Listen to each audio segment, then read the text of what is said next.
welcome everybody. This is the activation for November 11th, 2017.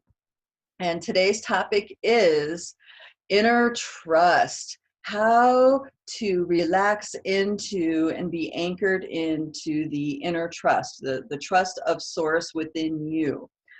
There have been many layers of things presenting over the past several weeks where people do not feel like they really trust themselves deep inside and that they have an authentic connection with Creator, and that they could be potentially doing things that are really detrimental for themselves and the planet and their people, stuff like this. So so I thought it was a good, or actually felt like a really good topic to dive into with these activations, because it is essential that we are really, authentically anchored into the source of who we are inside in order for us to navigate these chaotic times. I think we all can agree that it's pretty chaotic nowadays. Pretty much all the different realms have so much moving through, unfolding, unraveling, releasing, letting go. It's kind of like what we thought was maybe is there for a second, but then all of a sudden gone or has shifted to something else, so on and so forth. So it's like we need to really have our peaceful, calm center in clear focus, clear connection for our awareness, to feel like we're not getting swept away in the chaos. And though sometimes maybe we still get swept away in the chaos, maybe we need to for that moment. There is no good, bad, right, or wrong. It's really about who and how. Here, let me say, I'm saying this a little strange. Hold on, I'm going to back up a second. It's really about embodying frequencies and knowing the truth of who you are on all those levels that we've talked about with the, especially as expressed in that 9D model. Now, I said this before, the 9D model isn't the begin and end all of things, but it is a very helpful tool of perception to understand that all of these dimensions of existence are in our awareness, and we, our essence, our soul presence, has consciousness on all these levels. And when all these levels are opened up, this axis is opened, and we can anchor inside of our bodies, inside of a hyperdimensional biosuit more easily, because we're not trapped in any one frequency, like getting trapped in a collective drama story of the collective consciousness. Or maybe there is a timeline. The more the people around you are on, maybe you're not on it, but these other people are on it, and there's stories that go with that timeline that trigger you, and you start to identify with those frequencies. Or maybe there are some things going on in the soul's journey that keep you locked in. So when we have all these perceptions available to us simultaneously, we recognize that we are an infinite being on this journey, and each of these densities offer understandings to us, but we are not locked into anything that we don't want to be locked into. Okay, when I say locked into, I know that sounds kind of strange, but it's more of like, we are the commanders. We decide what timeline trajectory we're going to be on.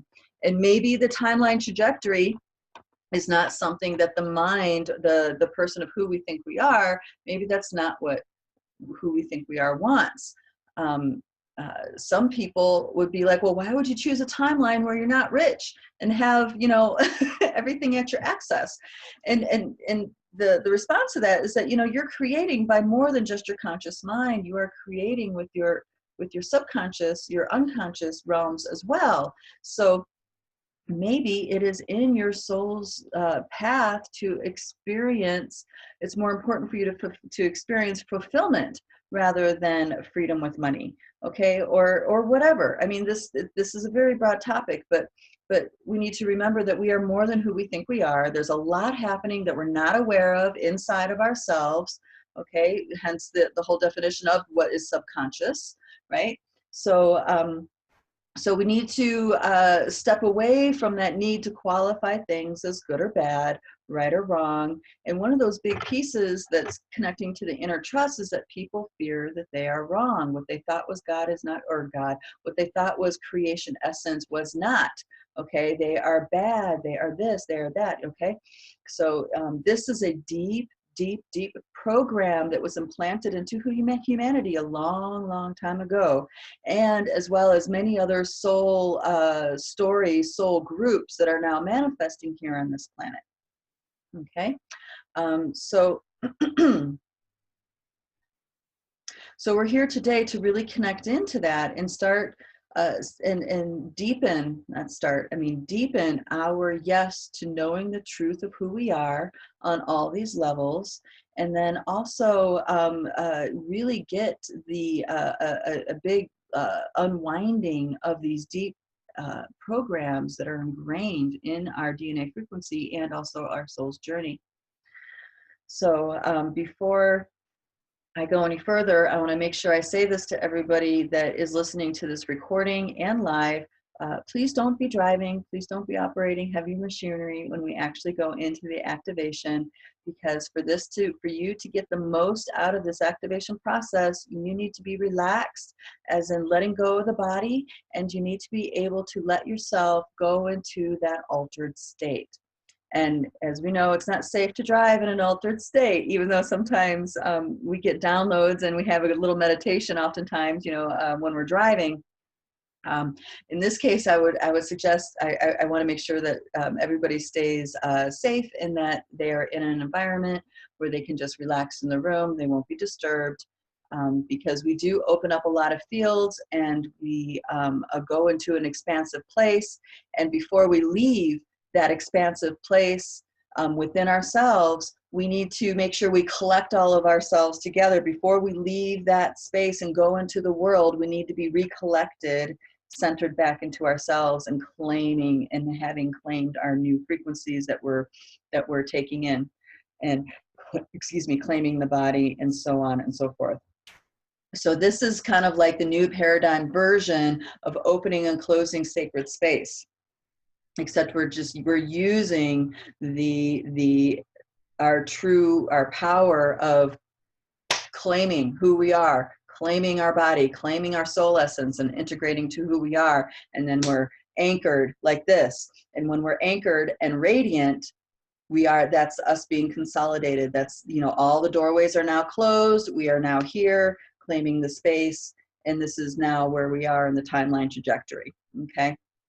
So for those that have maybe more of a traditional background, this is what it looks like to open and close space. So far in the new paradigm, it may continue to shift, and we are riding that wave, because that's what we do. That's what those of us who are doing the acceleration work, we're saying yes to letting go of the old paradigm ways and adapting, creating, inventing, and weaving new ways of living in this reality. Can we all agree on that? If there's any comments or questions as I talk for a little bit, feel free to put them in the chat. I don't know how to access the chat through telephone, so I apologize if that is elusive. You can just take yourself off mute in that case and speak out loud your question if that time comes. Alrighty, inner trust. So I'm going to go ahead and track the collective in the inner trust piece. If you'd like me to be sure to include pieces that are absolutely relevant for you, you can call me into your space right now. And when you're calling me into your space, you're calling my higher levels, the healing entourage that I work with, as well as your own higher levels and your healing entourage as well. So, so go ahead and do that. And this is relevant for especially if you're listening to the recording, that you call me into your space. Okay, yes, okay. So one of the big pieces is that, oh wow, okay, there's several, but the first one that I see is the feeling of having missed the boat, as in you did something wrong, or something was incorrect. Something was in your way, or you made the wrong choice, or you zigged when you should have zagged. Okay, and somehow you missed the boat. Okay, and when I say miss the boat, the best example that I have is, I remember when I was trying to decide, this is back in 2006, I was trying to decide if I should go to Peru or not. And I was so struggling. I really felt like if I didn't go, I was really missing out on something that was important. Okay. And I felt like if I didn't go through what I needed to go through to get myself there, then I shot myself in the foot. I didn't show up when I should have shown up. I was I was not showing up for spirit like this. And honestly, that was all a mind game. It's not true. The fact is, we just follow our feet. Our conscious mind processes and does, and makes choices and navigates. But our conscious mind is only this much of the bandwidth of who we are. If we're truly navigating timelines 100%, we're using both our heart navigation and our mind navigation together as one. Okay, so in that perspective, there is nothing wrong. There is nothing out of place. The heart space, when you tune into the heart space, everything just is, everything is there. So there's no good, bad, right, or wrong. There's also no mistakes. Okay, there's no sinning, there's no shaming, there's none of those pieces, none of those dialogues that we do with our mental mind because of our training. Okay, so there is no such thing as missing the boat. There's no such thing as failing, actually. Okay, that is also a perception. It's like I failed to. The only thing that we are really responsible for as a human being is showing up. That's the piece that we're most responsible for. So if we are dialoguing with ourselves and we're feeling like we are coming up short, we're not really meeting the mark, we're doing, we're less than, we're not worthy, we're not good enough, like that kind of dialogue happening, that is us stuck in some kind of story program of the mental field. Okay, and part of what hooks us in really deeply is that there's unresolved emotions from our soul's journey that's in our hyperdimensional biosuit. So there's a couple things we can do. We can go into the hyperdimensional biosuit and really look at those frequencies that are hooking us in, and or we revisit what's happening inside of ourselves by opening up, rechecking in with all those lenses of perception, standing in your axis, and then reassessing how you're feeling and where you're at.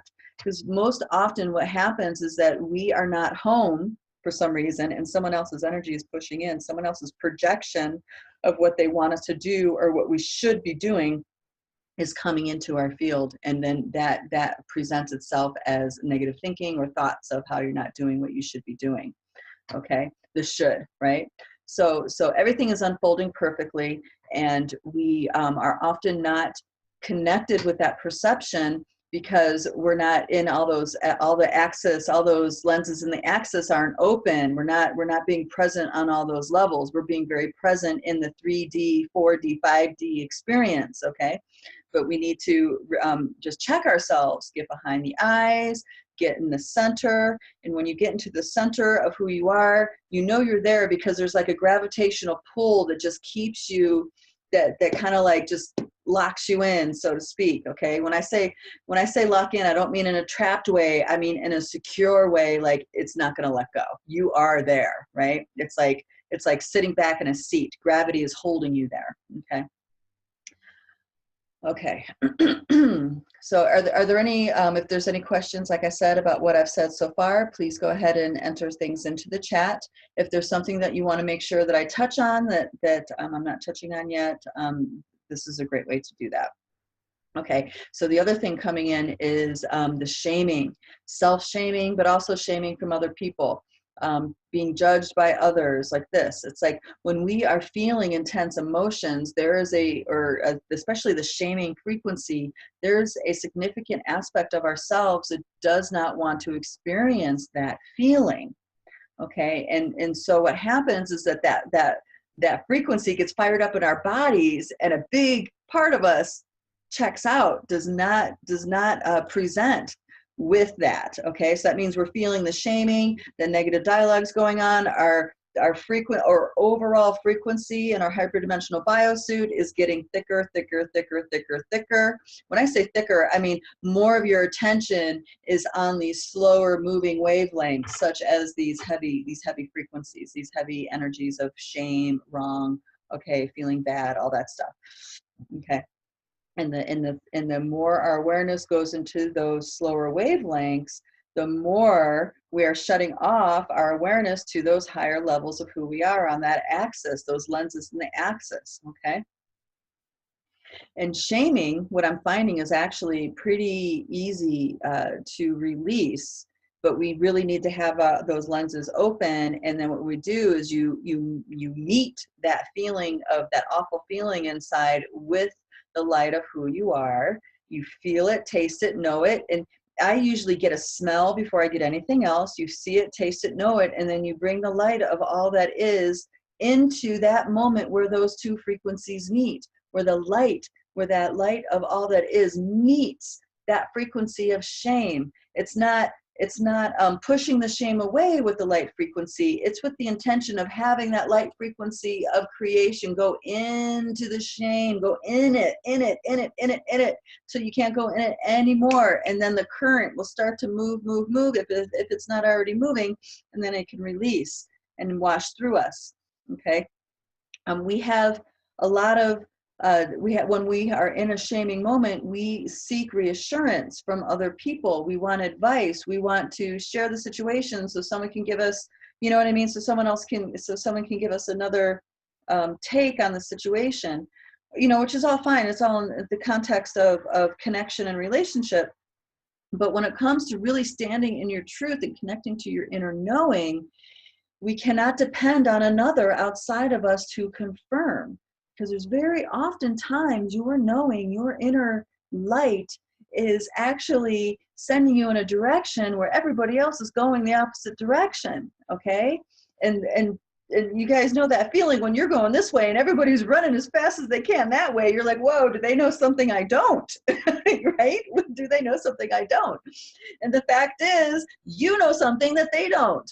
Like this, when it's a true nugget, when it's a nugget of truth inside that is compulsing you, propelling you forward in that direction. Now, you know this will be so because it's not the mind doing anything. It's not a doing thing. What happens is that you'll have this knowing inside. You're not really sure if you could do it or how to make it happen or anything like this, but somehow, because your conscious mind's not doing it, the universe just keeps bringing this situation that, you know, it's like meeting your feet as you walk to get you to in that trajectory of where your inner knowing wants to take you. You are not doing anything but showing up. That's all you're doing. You're not making something happen. And because as soon as you get into trying to make something happen, it becomes a struggle, it becomes heavy, it becomes sometimes feeling like it's insurmountable, and then we start going into, then that triggers all those programs. So there's that piece, those pieces. All right, so let me just tune in and see if there's I feel like nothing is wrong. Nothing is wrong. Something may be painful. Something may be uncomfortable. You may feel like you wish it was different than it is. But nothing is actually wrong, okay? Like as in a mistake. Good, okay. I'm just tuning in a little bit more, see if we can go any deeper. I'm feeling a lot of frequency starting to fire up in the solar plexus, and okay, cool. So what I see happening is that there's energy just draining out of the solar plexus now as I say this, and it's revealing some apparatuses and stuff that are around the heart and lung space. Okay. And also some frequencies with, okay. There's an angst inside because what feels wrong is actually the feeling of not being free, okay? Not feeling like you're free, feeling trapped in something. Okay, trapped in having to fulfill a role, trapped in a particular, in showing up in a situation like this. So we're just going to go deeper into that trapped feeling. Okay. Okay. Yes. So this is just the result of digesting programs that are not the truth. And our deep, deep level of self knows it's not the truth. Our deep level of self knows that this is a charade, but yet we're still in the falling away process. So we're not actually living our frequency full on, our radiance full on yet. Okay. I say we loosely because I know some people are more at their more radiance levels than others, which is what I'm tracking particularly for a couple of you in there. All right. Is what I'm saying making sense? Does it land in a place where you're like, yes, this is totally part of the dialogue that keeps me questioning myself and my inner trust, my connection to source? Okay. Okay. So the last piece I want to weave in here is past mystery school initiations. Mystery school, but also religious order initiations. And because there's many religious orders that that teach or hold the frequency that you do not have the permission to know source directly until someone gives it to you. Okay. And this is a pretty significant piece, because in the past, those past incarnational experiences, we were there in those orders because we loved God. We truly wanted to be one with Creator once again. So all the hoops that we needed to jump through in order to belong to the religious order or to the mystery school sect or whatever, we were doing full on, wholeheartedly. We're making these agreements, we're taking in the initiations, we were receiving the implants and programs and stuff. We were saying yes 100% inside of here because we thought that was the pathway to get to Creator, when actually it was a lie.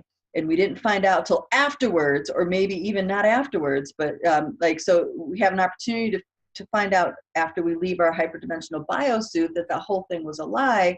Or sometimes even after we left our hyperdimensional biosuit, we went into that 4D canopy threshold rather than finding source again. Okay, so then more of our life force energy is invested in the story, the myth that it bought into, and is still hanging out in those realms. Okay. Those realms are like the death realm, like where people really believe that they're dead, or the hell realm, or purgatory. There's all these silly definitions of how God outside of you says orders your soul to go after you leave the hyperdimensional biosuit. So I would actually like to start there in this clearing, go into those religious orders where we took deeply, deeply heartfelt vows, okay, or where we went into initiations in mystery schools where you were only allowed certain access to certain frequencies when someone other than, when a higher priestess or whatever gave you permission. It's like there were forbidden secrets. There were things that you were not allowed to do because you were not at the right frequency or whatever the reason was, okay? Now this is the new paradigm. So all this old stuff is falling away. In the new paradigm, all the teachings, all of the frequencies are open source code for everybody to have free line access to. Okay, so it's no longer only for the initiated or only for those who can stomach, or not stomach, that's not the word, that can actually digest these frequencies. Okay, so the fact is everybody is here. Okay, sorry, I got distracted by a text. Okay, so everybody who is here on this planet, you're here, you have access to, and when you're ready, it just drops in. And it's your higher levels, your core knowing self that's orchestrating all of this, okay? It's not a force outside of yourself, and it's not, I don't want, the word dangerous wants to come out. It's not dangerous, it's not actually dangerous, okay? And that is with the perspective that death truly is the beginning, it's not the end, okay? And the greatest example that I have for that is that epic scene of Voldemort, not Voldemort, I'm sorry, of the Balrog and King of the Lord of the Rings guy, the wizard, Gandalf, right? When they were getting out of the tunnel thing and they were battling, and he was, you know, attacking Gandalf, and he had this orb of light around him. It was his connection to source, his source light, that was being challenged in that scene, okay? And where everybody got completely discouraged, or, you know, where their heart broke, is when they saw the Balrog and Gandalf go down into the crevasse, down into the inner earth, okay? To them, that was his death. That was an awful, heartbreaking moment. But to him, in that the battle continued, and the battle was about his light, his connection, his true connection to the light. He was willing to die for that light, okay? And he did, but then he came back. And then this is the whole cycle about the soul's journey. You realize that death is not what we need to be afraid of, okay? What we need to be afraid of is the part of us, ourselves, that doesn't want to show up, the part of ourselves that's hiding, okay? Our strength is our ability to be present, always, always. That's our strength. I hope that made sense the way I said that. And yeah, go ahead and rewatch the movie. It's a really great scene. Okay, so let's go ahead and start diving into the frequencies. So everybody get into your relaxed place. Get ready to just start breathing deeply into the body.